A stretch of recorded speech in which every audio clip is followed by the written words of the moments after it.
Hey, Paul, how's it going? Hey, good. Good to see you, Brandon. Yeah, good to see you. I'm excited to sit down and chat a little bit more. For those of you watching today, we had a really nice long conversation last time we recorded and a lot of cool content. I definitely suggest you check it out. We kind of introduced Paul, what he's into, and we went over some really cool topics. And today I wanted to kind of continue with that line of thought. And one of the questions that I had that you mentioned in the last interview was that the Theraphi stimulates an energetic coherence at the cellular level. And I was just kind of curious if you could go a little bit deeper and like I'm curious how coherent light or plasma or an electrostatic field or a combination thereof actually induce this energetic coherence at the cellular level and what that actually means. Right, right. Yeah, well, I guess, everything in life is sort of based on this uh, ordering, the negative entropy, everything kind of cohering and coming together rather than breaking apart and flying into bits and pieces. So, because everything in the physical domain is based on, harmonic resonances of waves that are intersecting to form what we know as all our entire the matrix of our existence, I guess. Anytime you can add to those waves when it comes into harmonic coherence with them, supports that structure, I suppose, and that would be probably the best way to look at it. How Theraphi is using both magnetic fields and light as well as a electrostatic field, all in coherent with each other, and then supporting those wavelengths. And that seems to be that a combination of different modalities kind of penetrates deeply through the tissues and setting up structures inside of the cellular domain, like balancing uh, the charge on cells and all the way down to the DNA level. Right. Yeah, it's been said that with DNA in particular, one of the great things about, forest bathing, for example, is that you're actually exposing yourself to the environment, which actually signals to the DNA. And some people, particle physics people would call things like photons, these particles that intersect with the DNA and basically pass along information and genetic material. So with these highly coherent plasma fields and magnetic fields, all these things that you're saying are wrapped up into one. Um, how how does that affect the DNA? Is it just like create a specific geometry, or what's the informational aspect of that, and what's going on at the cell level? Yeah. Well, that light being the informational aspect, I mean, it was like Albert Abrams and these guys in the early days that realized that everything in the body communicates through photonic emissions. And even within the body, which is really interesting. And it's the idea of how information could get passed so quickly. Even when you look at your nervous system, if you do the math, there's not enough timing to even be able to play tennis. Like if it was all strictly nerves driving the muscles and skeletal structure to hit the ball when you see it, that time delay is doesn't work out mathematically. So there's got to be some form of communication that gets from your eye seeing the ball to the tennis racket hitting it, right? And they theorized that it was through the light, and they did a lot of experiments with that in the early days, and putting genetic cultures in a cell slurry kind of thing, and using different ways of blocking the communication between them. And what they did, they put something in that affected the genetics on one side, and if there was like some kind of blockage that completely inhibited all light transmission, the other cells weren't affected. But when they put a quartz glass in there, which photons travel through quartz because of the matrix is very structured, and they zip back and forth really easily through there. Then the information passed much clearer through the quartz glass. So that photonic component is obviously moving within the body and carrying those information packets for Wow. sure. Yeah, absolutely. So That's fascinating. So when you kind of alluded to the fact that you see these kind of improvements that are general and broad amongst different modalities like magnetic fields, like light therapy, like plasma fields. You have the Rouleau effect reduced, where the stacking of the red blood cells, or you get increased circulation with a lot of these different modalities. I mean, even drinking enough water, right? Um, Right. but are there any like specific or unique things that you've witnessed over your many years of developing Theraphi and experimentation that you've seen that are kind of unique to bioactive plasma fields specifically? Well, we just had this massive solar event, right? I got some incredible photos with the camera seemed to I was really surprised at how well the camera itself because it was increased light sensitivity on a really long exposure kind of thing.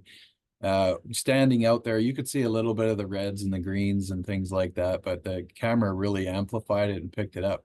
And when you saw those northern lights just coming down in the waves coming down through it, I think of it along that level. So I enjoyed being out there. The next day I stayed in the garden, took my shirt off and did some gardening to get the full upgrade to absorb those beams. And if you think about it, there's one idea of like sort of the missing link in evolution and things like that, that we are heavily influenced by the cosmic rays and directly through the sun's rays. So I looked at it as kind of I want to be exposed to this because I want the upgrade. So I stayed out during the storm up late at night and all the next day in the field. So I think of it on that way, sort of on a cosmic level. It seems to be the way things are influenced. And one of the ideas is that the sun. We have some various parts around BC here where there's isolated pockets of things that were sea creatures and stuff, and they're high up in the mountains now, interestingly enough. Yeah. But you can see the effects in certain pockets of the evolution of these little microorganisms and sea, shell creatures and stuff like that. And one theory is that they got exposed to, different types of radiation coming from the sun. So if you think about it in how it works cosmically, um, that's kind of the idea of the Theraphi. Like it's actually emulating one of the ideas I had behind the counter spitting, torsion fields from the plasma itself is, well, that's what's happening with the Earth itself.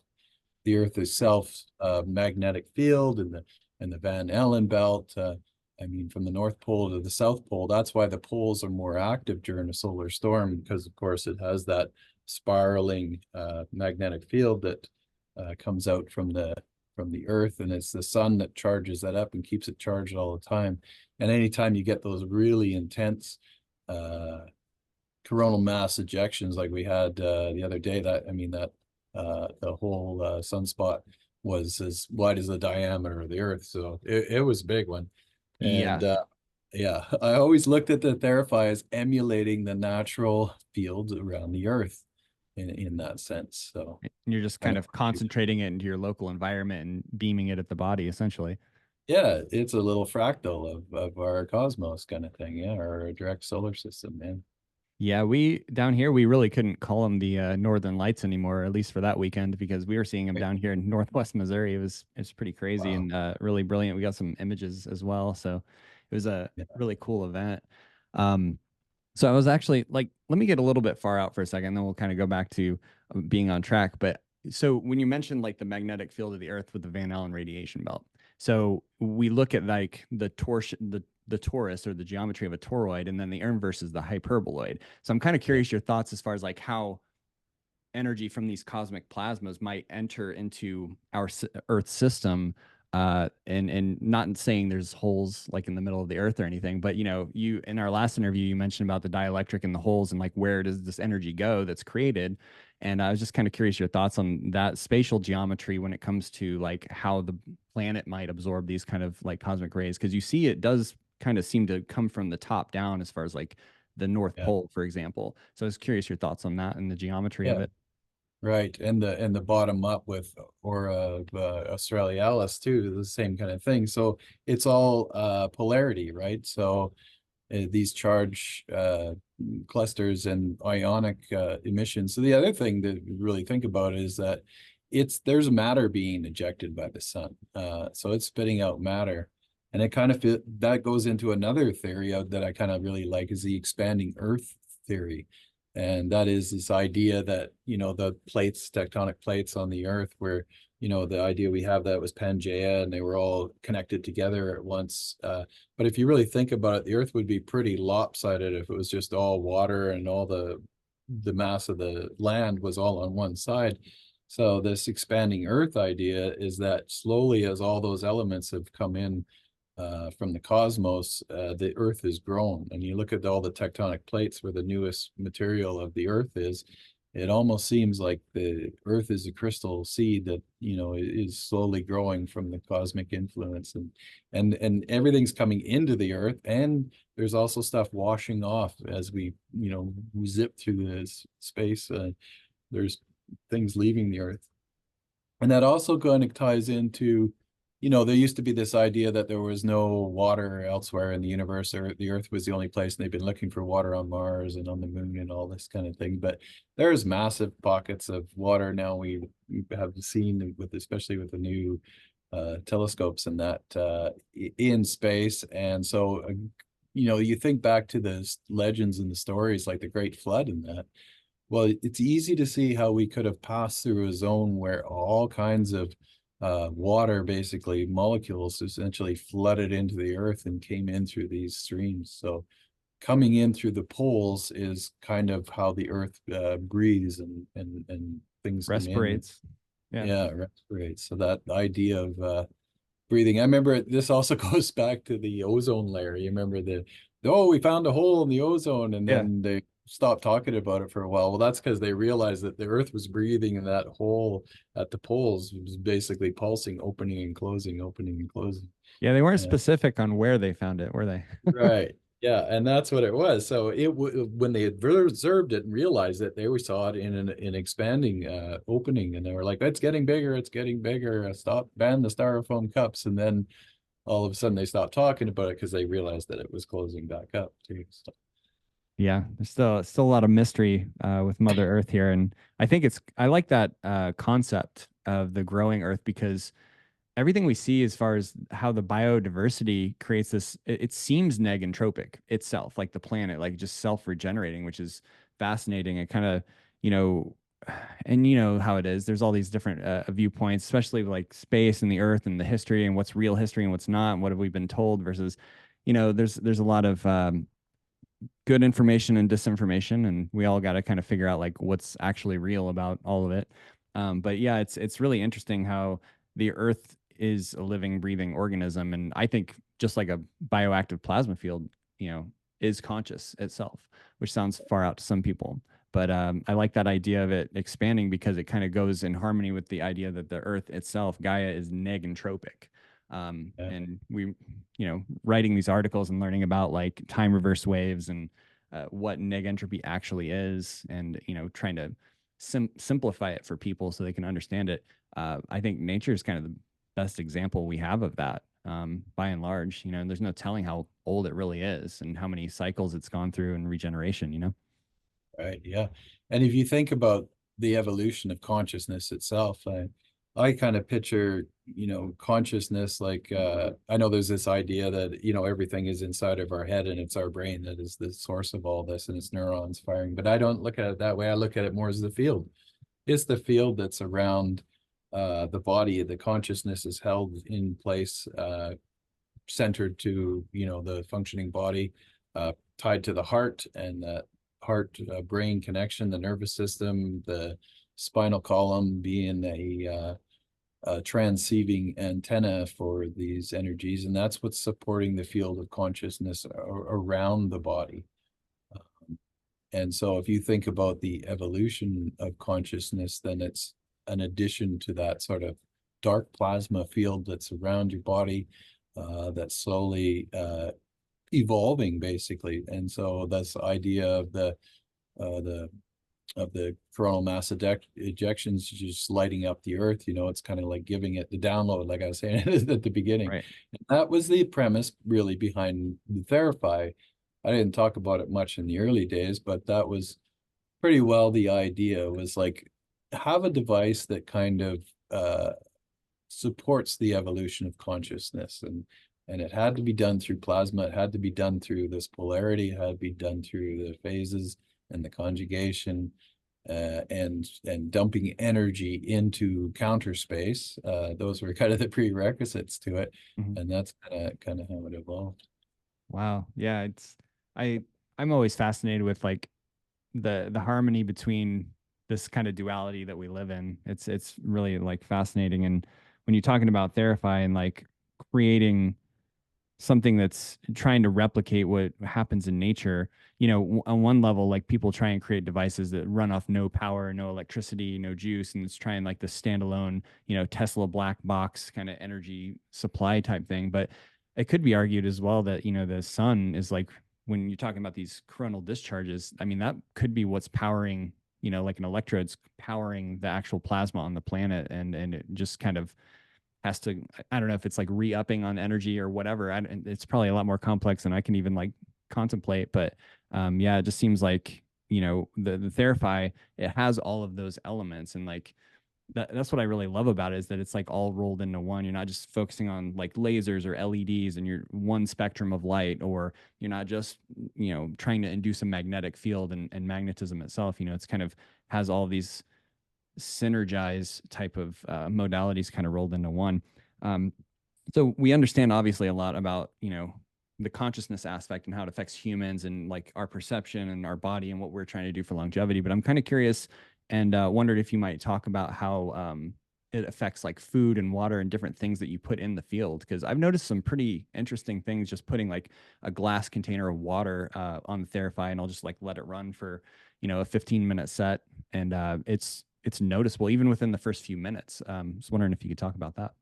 Yeah, no, absolutely. It really has a heavy resonance with the water molecules themselves. I mean, the water molecules themselves are the structure. The DNA itself is held in place by the geometries of the water molecules. They form these little tetrahedrons around. When you look at DNA from the top down, it's sort of dodecahedron looking down. But then if you looked at all the side components, there's tetrahedral water that holds the DNA strand all along with balancing the charge on the different structures of the DNA, and how those geometries can shape and move. And we did some experiments with Dr. Glenn Ryan, where he was, testing water and DNA in the water in with the Theraphi itself.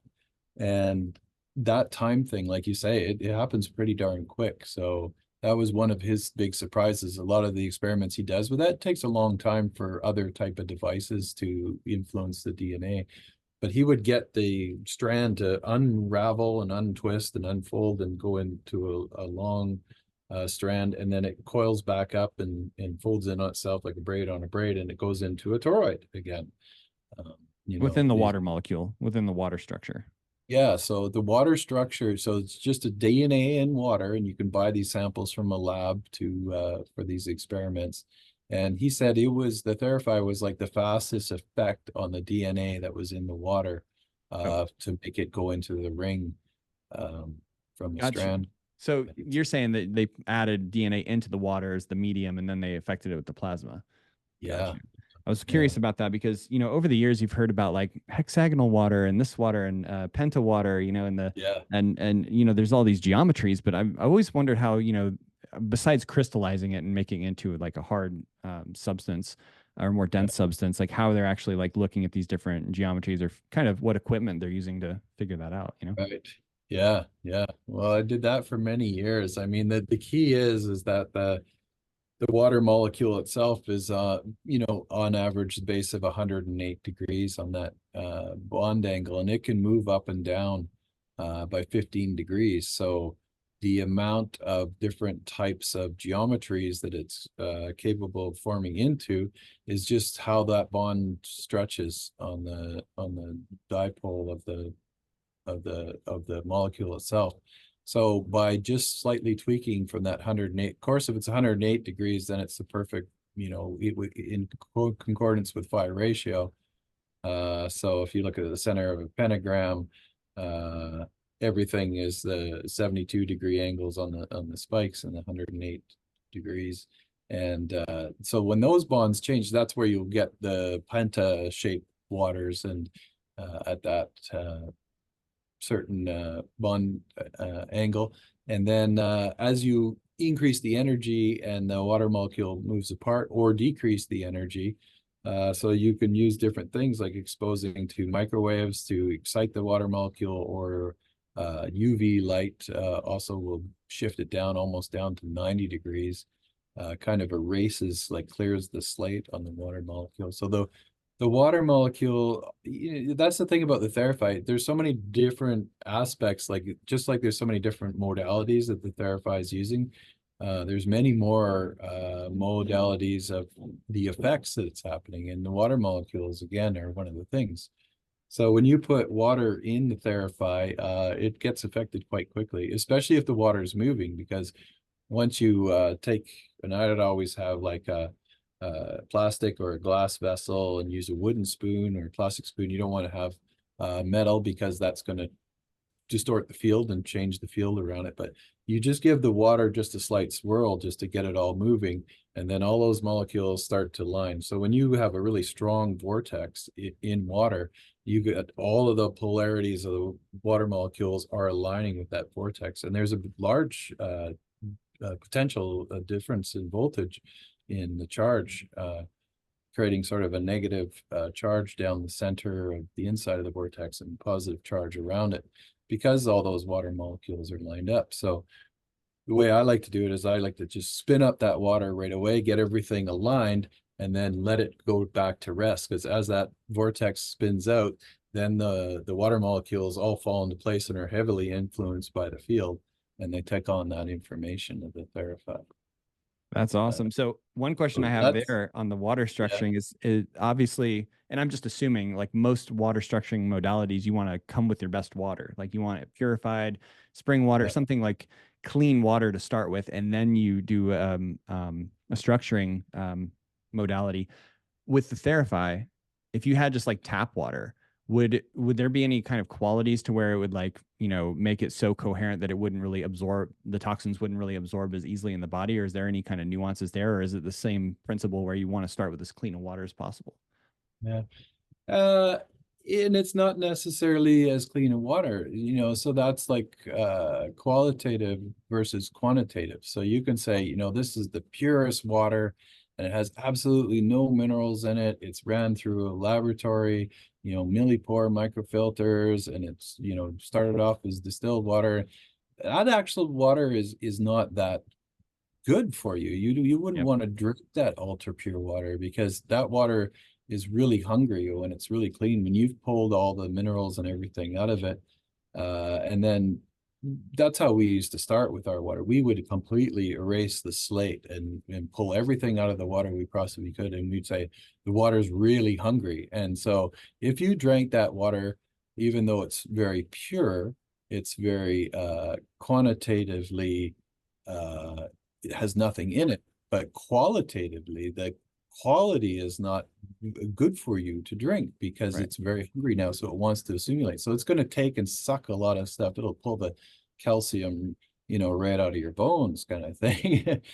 So using the tap water is not so bad, because depending on what your different minerals and things like that. And even if you had fluoride and stuff like that, chlorine in that water, by influencing it with the Theraphi, I think you're right in that point, making it that it's going to kind of counteract the potential harm from those type of chemicals, because now the water is structured in a better way that's going to stay bonded to those things and allow your body to manage them, to move through it, because that's what the body does. It just kind of processes those things. And when they get stuck into larger or heavier particles like metals and stuff like that, and the geometry is not right for the body to process it, that's when they'll accumulate in fat tissues and things like that.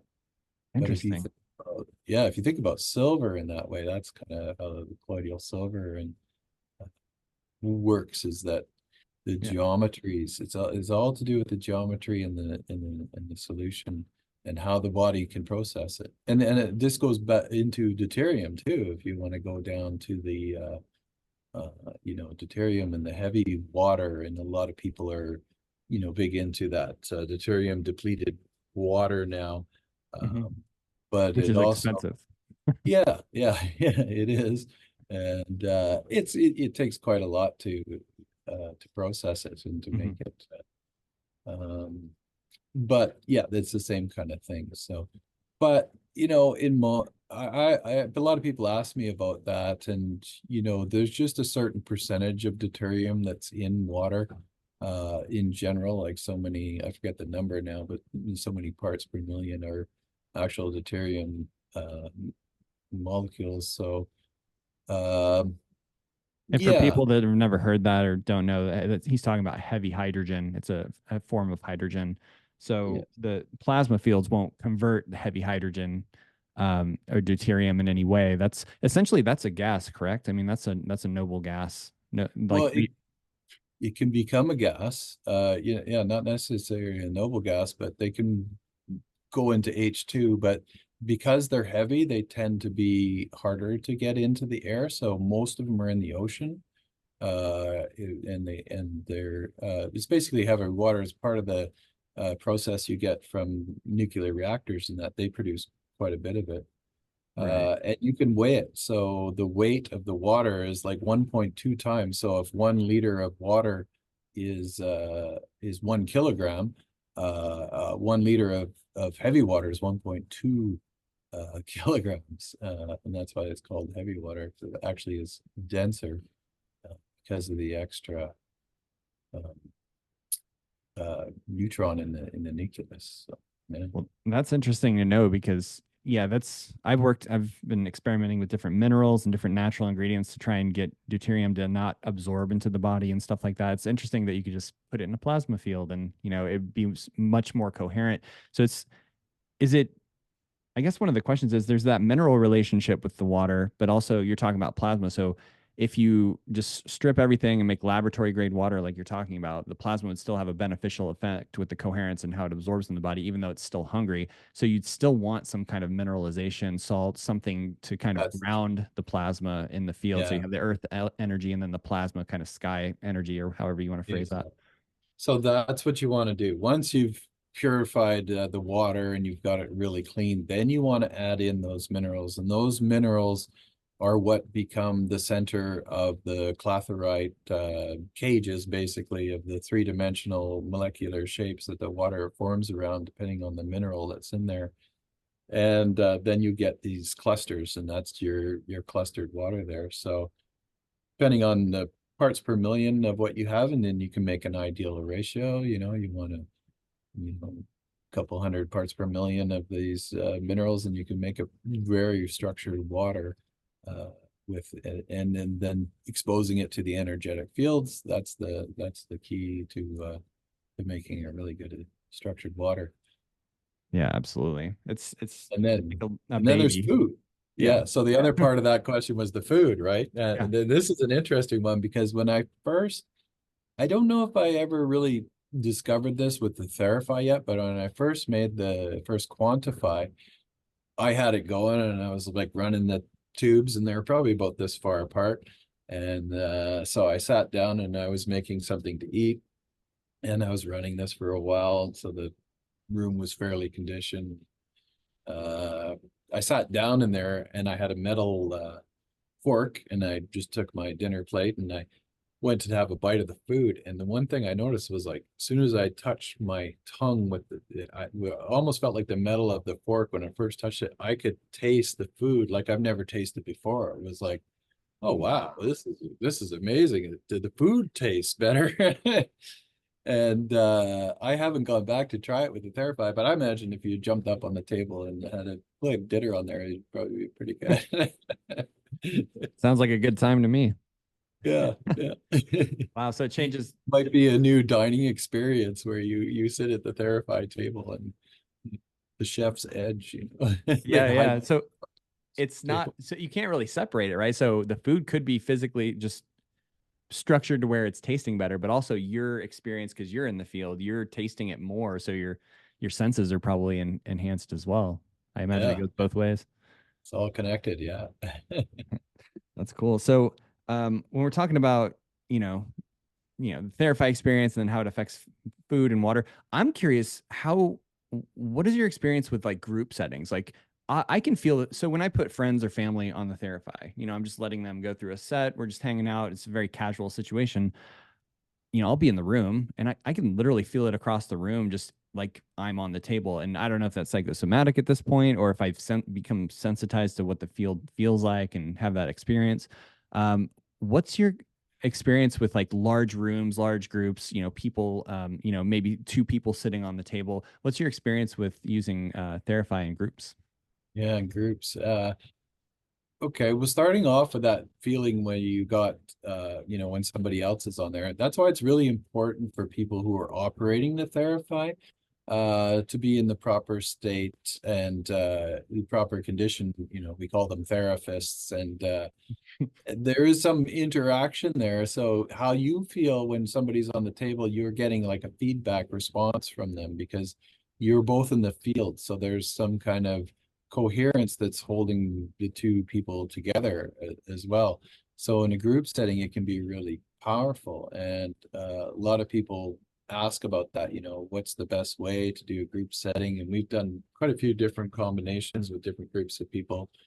And what I've found really effective is you either have a semicircle, set up the Theraphi table with the tubes and have a semicircle around it, or if you have more people and enough space, you could do a complete circle all around the Theraphi. And then people take turns, individuals going in. And I know there's a group in Hawaii that's doing that right now on really large session and experimenting with healing effects.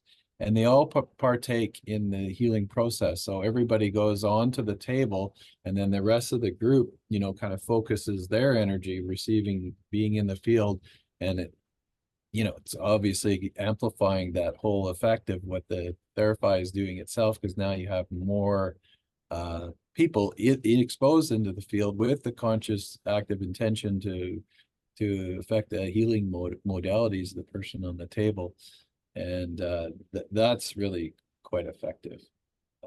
Group Yeah. settings are really powerful, and people have really powerful experiences too. So, and then I like that idea of taking turns and everybody, going through the group one by one, give everybody 3 minutes and then the next person, next person, next person.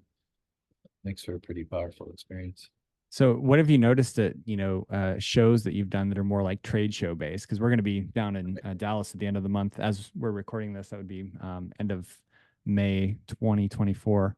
Um, so, what about people that aren't like the whole intentional like setup? That totally makes sense. Everybody's in resonance. Everybody's in the field. What about where Yeah, people are just kind of like walking around doing chaos. stuff and like, I mean, have you noticed like people feeling more I don't want to put any words in your mouth. Just what have you noticed Right. in big Okay. groups where people aren't like as participating? Yeah, it's interesting because I thought that too. Is like doing some of our first shows was like, well, how's this going to work in such an environment when there's lots of people buzzing around and lots of hubbub and all that?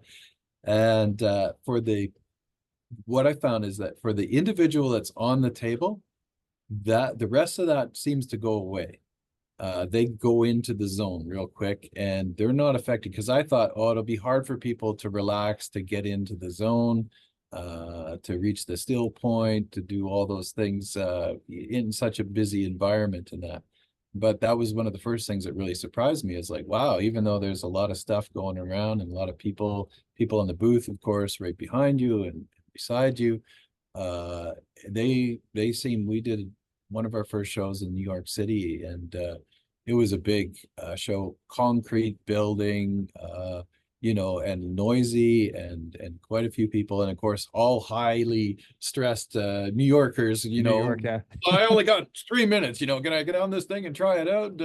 I'm in a hurry here. So we are like, yeah, yeah, sure, get on there. You don't worry about it. And they got on there, and I was shocked at how quickly they were just boom. Some of those people sucked in so much energy. The other thing you notice when you're in the field with other people is you realize how the Theraphi is adjusting to them. Some people, have came to me and said, they're more sensitive, and they're like, I realize what the Theraphi is doing. And I say, oh yeah, tell me what's happening. And they say, well, the first minute or so, it's analyzing the body. And then in the second minute, as it kind of figures out what it needs, and then it starts providing you with the energy it needs specific to the analytics that it did.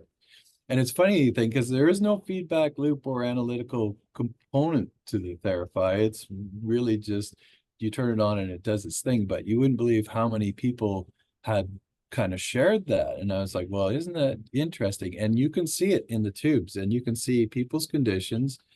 If they're very advanced meditators or Tai Chi, martial arts, they're moving a lot of chi, they have a lot of energy. Man, you see it in the tube, especially in the crown chakra above their head. You can see it. And the plasma, of course, is intelligent in this way, where it's resonating with it. And when I look at different people on the field, I can almost myself do a bit of a diagnosis by saying, oh, okay, just by looking at the plasma and that. And this also applies, interesting enough, to remote sessions. And we haven't talked about remote stuff much yet, but there's quite a few people around the world that do remote things. And we're doing one for a fellow right now who's in the hospital. And it seems that people that are in hospitals or really ill, and you're doing a remote session with them, you'll see when you get it on, the tubes dim. It's almost like they draw the energy out of the tubes, and you can see them kind of getting weaker and weaker. So the Theraphi is kind of like adjusting to kind of keep it up. And Wow. So you're seeing that with nobody on the table, with nobody near the nobody on it. system, and it's just Yeah. just changing. Yeah. And so Wow. this happens. Every therapist I know tells me they can tell the difference in people when they're on the table, and just by looking at the tubes and the effects. And some people have different effects on the tube. Even going so far, there was a girl over the other day, and she's had her Therapy for about 8 or 9 years now. And she said that some people will even change the color in the tubes. And she notices a difference in when people are in there. Some people will go right into the orange spectrum, and the tubes will burn really orange. And then other people's will shift towards the pink or the whitish color. And sometimes it even takes a little bit for the tubes to come back to stabilize after the session. So that's really cool. And then to get into the remote side of it, yeah. I mean, I wasn't the one that started with try it remotely or anything like that. It was other people that started Disclaimer. doing it, right? Yeah, yeah, exactly. Because even at the time, I'd say 10 years ago, even though I was into radionics and understood the principles and all that, I didn't create the Theraphi visualizing it as being a, a, a remote type device. But then when people started doing it and they said, man, it works. I started it myself, and we would get calls. And I remember one particular case, there was this young fellow, he went into the hospital, and the doctors were scratching their head. They just didn't know what was going on. He had mononucleosis, he had some kind of pneumonia, he had high fevers, he just had all these different conditions where his whole body was just under attack, and it was just reacting wildly. And that they said he was in the hospital. Can you do something for him? Can you run him on a remote? And we're like, okay, send a picture. And that's what we usually do, is just print off a picture. Doesn't matter if it's a really good picture or we just print it off a black and white laser printer, right? Just as long as you have what we call the witness, right? So Something that can I ties stop you that. there? Like I've Sure. been in I played with radionics, you get the stick on the pad, the whole thing like back in the Yeah. day. So there's for people that are new to this, like this non-local stuff, it's pretty fascinating. It's been around for a while. Um, Yeah. I wanted to stop you there because I'm curious what your thoughts are because there's two different schools of thought, like with anything. Like some people think you need like fresh DNA, like a hair or a fingernail that like your genetics are always changing, which that's true, but there's also the base blueprint. So you're saying with Theraphi, you don't even need to use like a Polaroid picture that has like certain metals that maintain the resonance of the individual at that time. Like you're just Right. saying you could just print off a picture just Yep. from your computer. Yeah. Yeah. That's So wild. this whole quantum entanglement thing, right? It's like, and of course that was my logic in the early days too. Is like, well, you got to have some physical connection, the piece of the fingernail or the hair. You got to have at least some RNA right in there. So we tell people, get a hair follicle and put them in the well, the old radionics machines and stuff like that. But as long, that witness, it's amazing that it doesn't have to even be a piece of that person physically. Found just as good a success with the hair and fingernails as just this printed photo. And I think that if you really think about it, it kind of makes sense. It's like it's some kind of captured image that was taken with a photograph and printed out, sent through the internet, all those things that so far apart. But it's that relation, sort of like a fingerprint or an eye retinal scan or something like that. Right.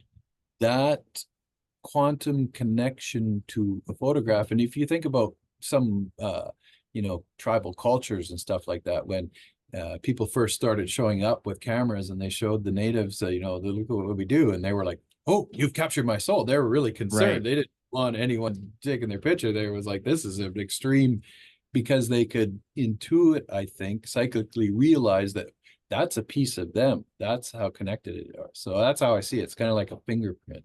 Yeah. And that's pretty spectacular. Yeah, I mean it's the same reason probably there's always that natural inclination for like people want famous people's autograph. It's like nobody can write, nobody can make that imprint on reality just the exact same way. Even us, like I can write my name 100 times and it's always going to be a little bit different, right? So Right. yeah, it's going to have those effects.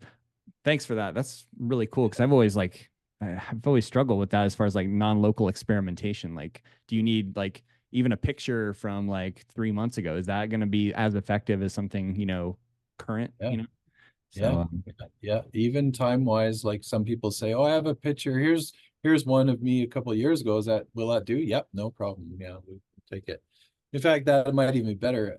I would love for somebody to do this experiment is if you're going to play with those kind of things, get a picture of somebody from a healthier state. Like it's probably better to use a picture when they were more coherent. So if you were working on somebody that had some kind of particular condition or whatever, get a picture of them before that state. And this goes right into what the Russians were doing. I mean, the Russians have been light years ahead of us on all these kind of things. yeah, indeed. And I remember in the early days of the internet before it got muddled up and all this stuff is now erased. Sorry, folks. There's powers that be that have erased all this Yeah, it's data been scrubbed for sure. online. But I used to download articles in Russian and from the Russian Academy of Sciences and all these guys and translate them. And they were doing things like restoring, I forgot the name of some of the scientists that were working on these things, but they would take an elderly lady that had missing teeth and, their jawbones were degrading. And they had some kind of issue. And then they would take a young person and put their head basically next to them. And so align up the jaws. So the younger person with a perfectly healthy set of teeth. And then they would shine a laser and they would put a laser through the healthy person's jawbone and then have them go cheek to cheek. And the person with the degraded jaw and the missing teeth would actually grow back teeth. Yeah. Just using the coherent light passing from, one perfect pristine specimen into the degraded one, right? Yeah. It's So, wild because you think of how non-invasive that is compared to yeah, people in this day and age, people are literally doing blood transfusions to get similar effects. Like they're taking young people's blood, running it through their system yeah, and of like their family or whatever, just pretty far outside. I mean, so a lot of them don't look the healthiest. I'm not saying it's like effective or long-term solution or anything, but just I think that's interesting that you could use energy and field modalities to actually instigate self-renewal or self-regeneration on that level. It's because it's so non-invasive. yeah, absolutely. And then this goes back to the question, part of your question with the two people on the Theraphi.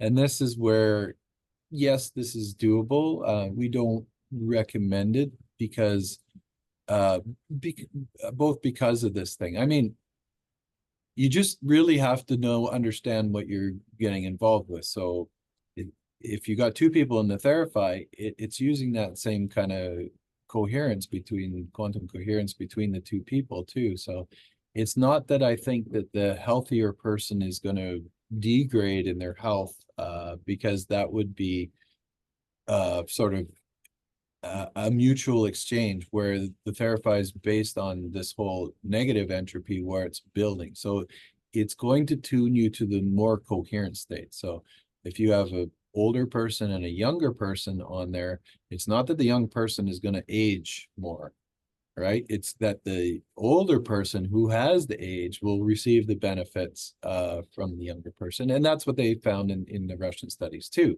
because they said that too. They said, well, is that person with a perfectly healthy teeth, are their teeth degrading because we're exposing that? And they said, no, we didn't find that. We only found that the more degraded went up, because everything in life wants to go back to, it's more coherent state. That's what the body does. Your body manages that. Right. It's kind of like if you cut yourself, you don't have to think about it. It's just going to heal and regenerate, and the code is there, so to speak. That's right. And it moves in that direction. That's a good thing to highlight, because I think people worry about that. Like I don't think it's probably wise to be with somebody who has like an acute sickness and be in the same field. That might not be a good idea. But yeah, it seems like there's that synergy and that, you know, that net effect where you might even get hormesis from the person that's like weaker, as far as like testing the body, making it stronger, like exercise or any other kind of stressor. So, Right. yeah, life definitely moves in a harmonious or symbiotic Yeah. direction overall. And there's one caveat I gotta add to that now that we're putting it out there, kind of thing, because I haven't really talked about that before. But the most important thing that you have to do if you have two people in the field at the same time is you have to remain connected. You have to hold hands, and then that's all it takes, or be touching. You don't want to separate that bridge, because of the way the field affects, and because the difference in, call it the capacitive effect. So the non-linear capacitive effect of each body, because of different mass, different bone densities, all these kind of things, you will get a charge differential between the two. You want to remain connected. That keeps that charge balanced. Gotcha. You don't want to get And a if, nasty shock. and if you separate, that's what happens, right? That charge differential goes up, and it's literally like the Leonardo hand touching the god, and then you're going to Yeah. get an arc between the two, which is that shows again the power of the field of the Theraphi, that charge differential that can build up where each charge is unique, and it wants to balance. And when it does that, it can do it so the Theraphi is producing a cold electricity dielectric field uh, that is very coherent, but it can become incoherent and turn to a hot electric, destructive rather than constructive, when you charge separate like that. Just like pulling apart magnets, or having two wires arcing between each other. Right. That's where you really see the power of the field. So Well, I think a lot of people, that have Theraphis, they'll use a bulb and, light it up. But I don't think people still really understand how much energy that takes to light a fluorescent bulb up just a few feet away from the table. It's pretty profound. yeah, it is. It is. I mean, even back in the early days when I used to just build Tesla coils, and that was one of my bags of tricks. I would do all kinds of things like that, like hold a fluorescent tube in one hand, and I'd have a metal rod in the other. And the fluorescent tube didn't really light up in your hand until you took the metal rod and then went right over top of the coil, and then it would light up. So you'd get an arc to the metal rod. Again, that metal rod is providing a safer field, so you could bring that charge from the top of the coils into your body to light up the field. around your other hand, around the thing, and it does it safely, because that's quite disruptive. You see a lot of people on YouTube and stuff like this that get these um, toy coils, and they put their fingers in there and like, oh, look at it go to the finger, and they go, wow, well, it kind of smells funny, like burning flesh. It's like, yeah, because it's creating like microporous holes in your flesh, and it's probably not the best thing to do. Yeah, you But can feel it too. When my wife's been on the table, I just like go up to her skin like this. You can feel the charge building up, and you know, like if you stayed there any longer, it really yeah, start to burn you a little bit. yeah, yeah, break down. Yeah, cool. So, um, there's a lot of things I want to talk to you about. So if we have time, I'd really like to ask you because you mentioned in one of our personal calls about this. I had a question about a Theraphi from a person who's basically asking, have you heard of these Palladium blankets? I'm like, metal in the field? That Paul says that's a big no-no, but you had some pretty mind-blowing information about Palladium blankets. I was wondering Right, if you might want to share that with people because I'm sure that's going to come up more and more, and people are kind of curious yeah, about it, that not all metals really act the same. right. And it's got a lot to do with surface area and the charge effect in that. When they make those things, they're like, sort of nano threads of metal that run through the fabric, and they weave them into the fabric. You can get silver and palladium, uh, these kind of things and so people started experimenting with that, and I was like, well, interesting. And I asked a lot of people a lot of questions when they were doing it, because they said, seems to have a nice effect on it. And then I thought about it, and I think what it's doing is it's pulling in the field and making, as the metal does, it brings in that charge. That's why you don't want to have it next to your, you know, a big metal refrigerator or something like that. But when it's laid out in those very small, thin threads, it makes sense that it's going to charge that field and then make it in sort of like a little closer, bring that field in closer to the body. So it sort of cocoons the body in that charged field that's going to be enveloped around the thing. It's not a big enough metal surface to rob a lot of energy from the electrostatic field. It's just going to kind of focus it like a lens kind of thing. Wow. So I know people have had really good results with the blankets, and I can see it, and that's most likely how it's doing. It's just kind of pulling the field into you to make a little cocoon around you. Yeah, I think that's really interesting because they market it as like you want to sleep with it because it blocks EMFs and stuff like that. So like it kind of Yeah, makes me wonder, is it like pulling in like non-native EMF to your body closer where you don't want it, like in that respect? Because if you have a beneficial field that you're intentionally creating and it's yeah. pulling it and focusing it like a lens, like what's stopping that same material from doing the same with other fields that are non-coherent fields? Yeah, exactly. Sorry, it's not blocking the EMFs, and this is one of the things about grounding, and maybe we talked about this a bit before with the threaded Yeah. silver and the blankets and stuff like that. It's actually more like an antenna that, depending on the wavelengths of whatever that geometry works out to be, it's going to attract that more. It's not enough to, there's a difference. I had a call like this the other day too, and I think I'd forward you off the correspondence, and we were bouncing back and forth with that person, where they said, oh yeah, I checked my Theraphi with an EMF meter and it went off the charts. What's the deal here? EMF is bad for you. And Yeah. how am I going to explain this to people? And this goes into that same kind of thing. It's like, well, that's the point of Theraphi. It's creating an EMF. It's an electromagnetic field. It's just a very coherent electromagnetic field, purposely designed in proper proportions and frequencies that has beneficial effects. So it's not that all EMFs are bad. You can't look at it that way. Yeah.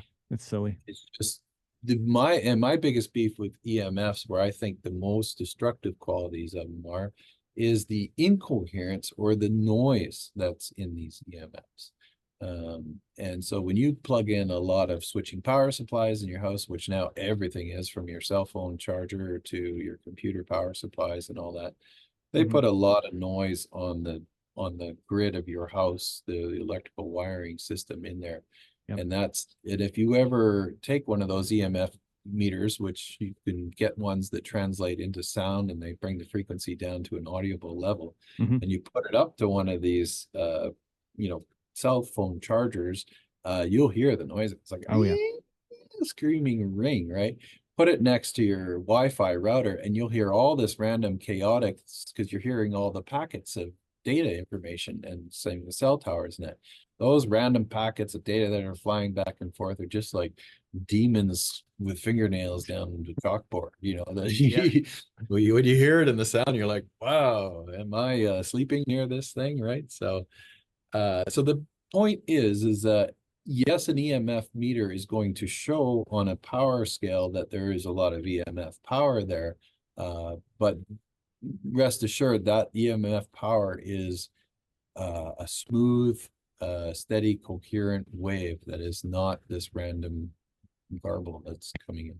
And that's how the cells get affected, because for the cells, I think they are disrupted, and you are an expert in this, and you can get right into the calcium ion exchange and stuff like that, but that disrupts that steady flow. So Mhm. as long as this flow is steady and coherent, it makes it smooth, and the body absorbs those kind of frequencies. You think about it, we live in this infinite sea of energy, and we're Right. continuously bombarded by every frequency you can imagine, from extremely low frequencies like Schumann resonance and then cosmic spin of the earth, the 24-hour cycle and all that, all the way up to high gamma that was spitting out of the sun there the other day.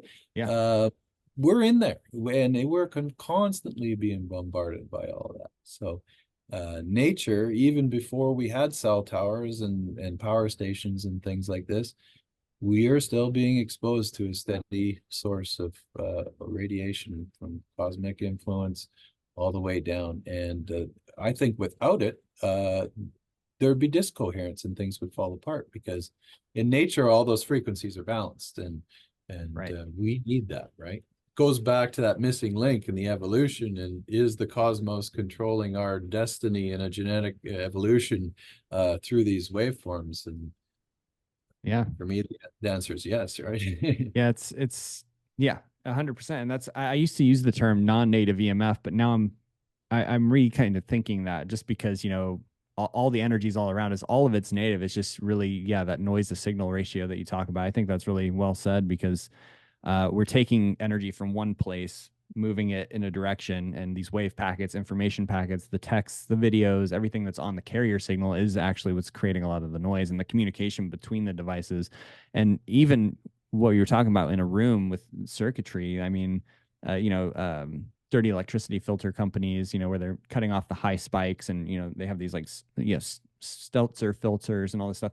They're claiming that even you take a measuring device and you put it up maybe 6 inches away from an outlet, you'll pick up a reading, but then you get further away, you don't get the reading. But they say that the field accumulates and builds in the space in the area, and that's really where I think something like right here, I got this new thing that you sent me, this new quantify. Yeah. I'm thinking like something like this, having a plasma field that's going like Theraphi, you can't really run it. It's so powerful, you can't really run it all the time. But like this is a device where you have these smaller coils at about 10,000 volts that you could just like run, and you could play music, you can play frequencies, you can play whatever you want through it. Or one of my questions for you on this too, because we're going to be putting this on the website really soon. Just let's say you're not using the amplifier and you just plug in the coils. Does that resonant frequency of the natural geometry of the coil have a benefit? I know these are very specialized boards in here in the quantify. But I was kind of curious about using it with or without music, using it with really no input, modulating the plasma. I was just curious about those things. Yeah, no, absolutely. And it is, yes. So the short answer is yes. The longer, complicated answer is with the breakout, it's a little bit different, because then you're taking, so when you run the coil and you don't have any arcing or anything like that, then it's contained within the coil. And the way a Tesla coil works is it's pushing energy into the system from the primary. So it's like pushing a child on a swing. You can't just push a child all the way up, and it's really stressful, and you have to use a lot of energy to do that. But if you give them a slight push and you get the momentum going, and then you have a pendulum and the counter swing is coming back, and you hit the timing at just the right point when they're just on the crest of the top of the swing, it takes very little energy to give them another distance of travel, right? Mhm. So that's what's happening inside a Tesla coil, and it continuously goes like that until that energy builds up, and then that's fully charged. But as soon as you have a breakout, so if you have your top of your needle on there or whatever to let the energy break out, you're breaking it out. So what I'd recommend, and this is why you would run the plasma tubes, because the plasma tubes are sort of a softer way of expressing that energy into the fractal field antenna that it is, rather than a common breakout point, because that is more coherent that way. It's less coherent when it breaks out because you see those sparks are random, and you hear that noise in the background, shh, the little Yeah. hiss of the resonant frequency. Um, so the best way to do it, if you didn't want to run any sound through it, is to run it in that sort of silent mode, because that keeps everything nested and compact and more coherent. As soon as you Interesting. have a breakout, yeah, even though it looks cool and It you can looks do lots cool, of I gotta neat say. things, yeah, and you could do lots of neat stuff with it. I've played with many years with these types of circuits to try and get the cleanest signal out. Like I used to build coils that were specifically just for audio. My dream was to create a resonant coil that had very high fidelity sound coming out of it, like you hear when you put the needle on, without the noise. And this is really hard to do. And I've spent many years, and these quantified coils are pretty good, pretty clean, pretty darn clean, because there's very little noise in them. Yeah, and I've not, I've seen a lot of Tesla coils. I have a few on the shelf over here, over the Yeah, years, and it's the geometry is different. I mean, it's just a completely different coil than what I've seen just, mass produced that I've just bought as collectibles just to play with. yeah, And, you get a yeah, cool effect. You get that discharge, like that counter spatial discharge that you're talking about. But yeah. I'm gonna start experimenting with using it without, because one thing that's cool and what you'll notice if you use the quantify is if you have the antenna, like it's basically looks like a needle, or it's there's a dual point antenna where Winner. you get the separate the charge and it spins around. It looks like cool elvish writing or whatever. Um, It's like the drive for the USS Enterprise. yeah, you can hear the music without any speakers. Like this has some inputs, right? So you can go analog. But what's cool versus the old version that I really like on this, because I have a Macintosh and you can run Yeah, balanced output, which is balance lines. super cool. Finally got it, folks. There it is. I worked long and hard. Same thing to try and get the cleanest sound out of the, in this case, preamp. Uh, yeah, and balanced lines are the way to go because you're splitting, you have the positive and negative, and you have a shield. So it's not just all the other coaxial ones and that are just a single conductor with a shield around it, which is good. But audiophiles know that, if you keep your signal clean in a twisted pair with a pure shield around it, that's your ultimate clean signal. So now we've got really clean coils and we got a really clean audio signal. Yeah. Uh, And it's just a phenomenal sound. So the cables that come with it, I can put them on top of my speakers. I think a lot of people would wonder, if I get a quantified, I want to put it for my high fidelity setup. Will it damage speakers? How far do you want to keep it away from like a main amplifier or any other equipment? Is there an optimal distance to keep it away from other electronics? yeah, there is for sure. Most speakers I've got away with setting them up on top of the speaker. I've found the higher quality the speaker, you're putting it on, a good quality speaker, the better it is. If you use a really cheap computer speaker that you got, for $29 off of, just the remember, especially in the 80s and 90s and all those really cheap, crappy computer speakers Yeah, and stuff like the worse speaker it is, the farther it has to be away from it. right. Because yeah. Of course, a better quality speaker, that's part of the design. They want to eliminate outside interference and noise, so you have just a clean signal. So I've found with high-end speakers, I mean, you can put them right on top of the speakers, no problem. Can you buy, like, if I wanted to get longer cables, and how far away, like, if I wanted to just fill up a whole Right. room, obviously, I think the field does that even independent of the distance of the coils from each other. But how far can Yeah. you separate them and get them to kind of work in a like a coherent circuit, so to speak? Yeah, about 40 feet. I've ran 20 feet in each direction, Wow. and 40 feet seems pretty good. And then, if you were living in a house, that allows you to put in one in, in each corner of the of your house kind of thing. So, yeah, and then Wow. quite a big field around it. And of course, the farther you separate them apart, uh, and you play with that because that's creating that sweet spot, the vesica, right? That's going. So you split them apart, and that field effect is quite large. So when they're really close together, you're always in the sweet spot. When they're really far apart, you might find that sweet spot gets concentrated closer into the middle. Uh, Mm.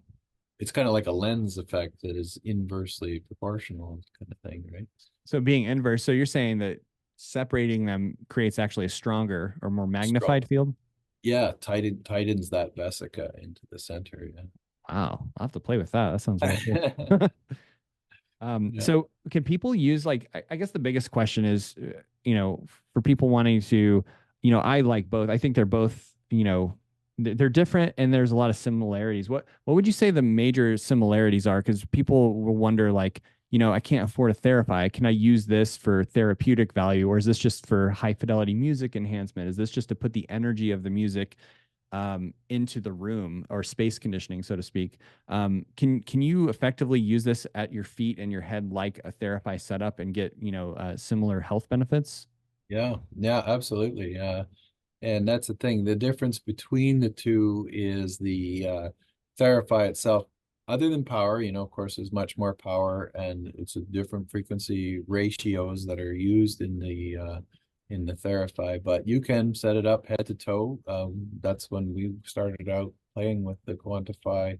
That's what we were basically doing to kind of, because we already had a really good feel for fields in Theraphi. So I was really curious. Okay, well, how's this going to feel when I get on the table and try it out? And I was pretty impressed. It's like, okay, this works pretty good.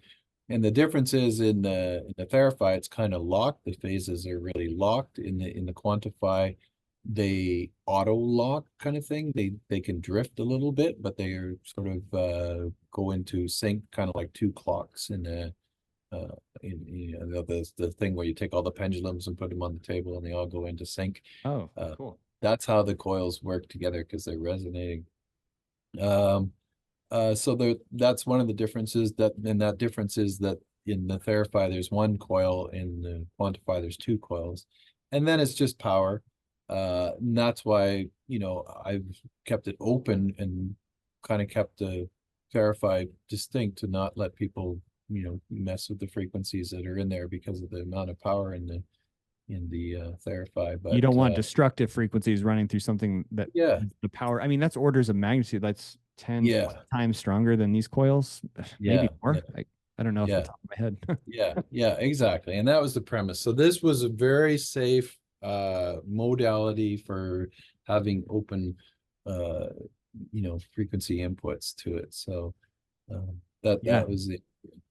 because this acts like a preamp. Like, you can run any frequency generator. You can run a spooky. You can run any kind of.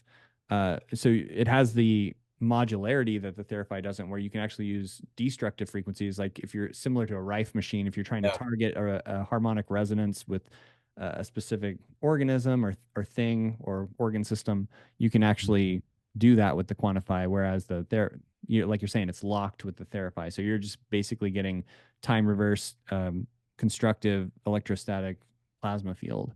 Um, is Yeah. there what else can you do with this? I Like, think you can run yeah. frequencies, you You know can, what? I think we have to do a whole show on the Quantify itself because yeah, I think this will be the first where it's publicly out there with the new Quantify in that. So maybe we should schedule just a dedicated Quantify talk here next because we could absolutely. go on and on. Yeah, yeah, I'd love to do that. And for anybody who's seeing this before the end of May, we'll be at the biohacking conference. If you want to see it live and in action, we're going to bring the new, totally updated Quantify, and we might have a couple other special things there that you won't really see anywhere else. So, if you're in the Dallas area, we'll be there. Check us out. Um, yeah, I mean, thanks for being so generous with your time. As always, it's always fun to talk to you and explore the depths. Um, did you have anything else you wanted to say before we close? Yeah, look forward. There's a couple other events we'll be at this year. So the biohacking event, we're also doing that really big Alchemy of Prague. We used to do every year. We stopped over the last few years because of the situation, but we're going to back into action with the Alchemy of Prague. So we're going to do a 1 week tour starting September 1st, or 10 days, I guess. And we're going to start off the whole introductory doing spagyrics and full-on lab alchemy in John Dee and Edward Kelly's original laboratory in Donkey's Cradle in Prague, right down from the Wow. castle. Like this is about as authentic as you can get as far as environment and atmosphere. Like then we're gonna do a tour all around the Czech Republic, and so it's old meets new meets future alchemy. So we're starting off with the traditional alchemy, hands-on, making your own spagyrics, doing our tour, and then we're getting into really advanced future alchemy. And Bob Grenier and I are going to do a whole section of what's happening right now and the latest and greatest. This is a big thing about alchemy that I guess I've always said in my classes is everybody's always tried to reproduce all the old medicines and the spagyrics and try to figure out what the alchemists were saying and what they were doing. And I've always said, folks, the alchemists of their time, they were the cutting edge scientists. They were the cutting edge on the threshold and producing new medicines, new things, and they were always looking at what the latest and greatest is. So let's not, if you to be a modern alchemist, let's not get too held up in the past and just try to recreate the past all the time.